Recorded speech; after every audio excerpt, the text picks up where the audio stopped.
Assalamualaikum warahmatullahi wabarakatuh. Halo sahabat religi, gimana kabarnya hari ini? Semoga semuanya sehat ya. Amin ya robbal alamin.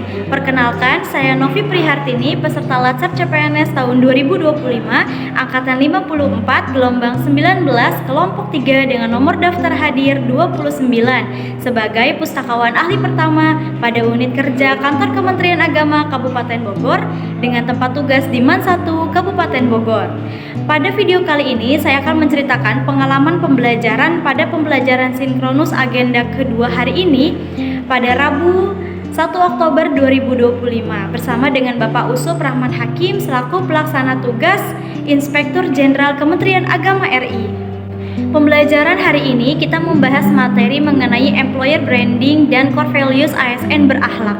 Core values nilai dasar ASN itu sendiri adalah berakhlak. Berakhlak adalah akronim dari 7 nilai utama yang harus dimiliki oleh seorang ASN dalam menjalankan tugas maupun dalam mengamalkannya dalam kehidupan sehari-hari. Berakhlak adalah berorientasi pelayanan, akuntabel, kompeten, harmonis, loyal, adaptif, dan kolaboratif. Berorientasi pelayanan maksudnya adalah kita berkomitmen untuk memberikan pelayanan yang prima demi kepuasan masyarakat. Kemudian ada akuntabel itu artinya adalah kita bertanggung jawab atas kepercayaan yang diberikan. Kemudian kompeten, kita terus belajar dan mengembangkan kapabilitas diri. Kemudian harmonis, kita saling peduli dan menghargai perbedaan. Setelah itu ada juga loyal. Loyal artinya kita itu berdedikasi ya dan mengutamakan kepentingan bangsa dan negara. Setelah itu ada adaptif. Adaptif itu artinya kita terus berinovasi dan juga antusias dalam menggerakkan serta menghadapi perubahan. Dan yang ketujuh adalah kolaborasi. Kolaborasi artinya kita membangun kerjasama yang sinergis. Lalu kenapa sih ASN berakhlak itu penting? Yang pertama karena adanya transformasi birokrasi dan tuntutan masyarakat. Kemudian karena peran ASN itu sendiri sebagai pelayan publik dan juga perekat bangsa. Dan juga karena adanya kebutuhan akan identitas ya. Dan juga nilai yang bisa menyatukan seluruh ASN. Employer branding adalah citra atau reputasi sebuah organisasi sebagai tempat kerja yang menarik. Lalu apa sih hubungannya dengan core values ASN berakhlak? Nah, core values ASN berakhlak ini bukan hanya sebuah slogan ya, tapi bukti kerja yang nyata.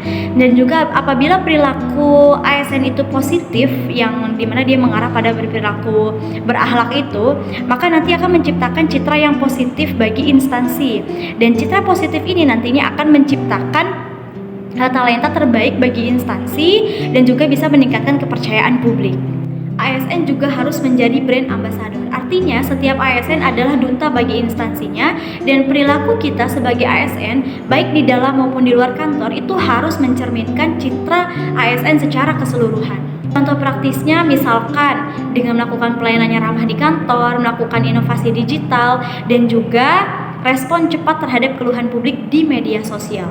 Manfaat dari employer branding ASN yang begitu kuat adalah yang pertama dari perekrutan. Kita bisa menarik calon-calon ASN yang baru yang dimana dia lebih berkualitas dan juga berintegritas. Kemudian yang kedua adalah dari retensi. Kita bisa meningkatkan loyalitas dan juga motivasi ASN yang sudah ada. Kemudian dari kinerja kita bisa menciptakan budaya kerja yang lebih produktif dan juga harmonis. Dan yang keempat adalah pelayanan publik, yaitu dimana kita bisa lebih meningkatkan legitimasi dan juga kepercayaan masyarakat terhadap pemerintah. Intinya berakhlak adalah sebuah fondasi. Employer branding adalah hasilnya dan kita sebagai ASN itu memiliki peran yang krusial dalam menciptakan citra positif tersebut, yaitu dengan kerja yang nyata. Misalkan mulai dari diri sendiri nih, kita menerapkan berakhlak itu untuk melaksanakan setiap tugas. Kemudian mulai dari hal kecil kita melakukan pelayanan yang terbaik, kita menghargai rekan kerja dan juga dijadikan sebagai tantangan. Jadi berakhlak itu bukan cuma sebuah slogan tapi juga sebagai budaya kerja yang nyata. Sekian mengenai pengalaman pembelajaran agenda 2 saya hari ini. Terima kasih telah menonton videonya. Wassalamualaikum warahmatullahi wabarakatuh.